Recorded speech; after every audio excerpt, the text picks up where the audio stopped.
இந்த எக்ஸிட் போல பொறுத்தளவில் இந்த என்டிடிவியாக இருக்கட்டும், இந்த வட இந்திய ஊடகங்களாக இருக்கட்டும், எப்போதுமே நாம் தமிழர் கட்சியை கணக்கிலே அவங்க சேர்த்துக்கிட்டு கிடையாது. ஏன்னா இந்த ஐடியாலஜி அவங்களுக்கு வந்து அவங்க கொண்டாடவும் மாட்டாங்க, இந்த ஐடியாலஜி ஏற்றுக்கொள்ளவும் மாட்டாங்க. அதனால் நாம் தமிழர் கட்சி 2024 அவங்க கணக்கில் வைக்கல, 2021 கணக்கில் வைக்கல. இவன்லாம் புறக்கணிக்கப்பட்ட பிறகு தான் நாம் தமிழ் கட்சி 8.2 விழுக்காடு இருந்துச்சு. அப்புறம் தான் ஆச்சு பார்த்தாங்க. இப்போ 8.2 விழுக்காடு எடுத்த கட்சியை எப்படி கீழே தள்ளலாம்? 5 போடு, 4 போடு, 3 போடு, 2 போடு, எப்படி போடுறாங்க? ஏன் இந்த 4, 3லாம் போடுறாங்கன்னா, விஜய் ஒரு 20% எடுக்கிறார். அவன் பார்க்குறான் விஜய் எவ்வளோ, சரி விஜய்க்கு திமுக ஒரு 10 எடுத்து போடுங்க. அப்புறம் என்னங்க, அதிமுக ஒரு 7 எடுத்து போடுங்க. நாம் தமிழ்லேருந்து ஒரு 3 எடுத்து போடுங்க. விஜய்க்கு 20ங்க. விஜய் 20 எடுத்தால் இப்படி, விஜய்க்கு 25 போடுங்க, 15 அதிமுக போடு, திமுக போடுங்க.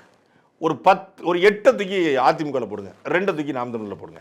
விஜய்க்கு 30னா திமுகலேருந்து ஒரு 20 எடுங்க, அதிமுகலேருந்து ஒரு 10 எடுங்க, 9 எடுங்க, நாம் தமிழ் வந்து 1 எடுத்துக்கோங்க.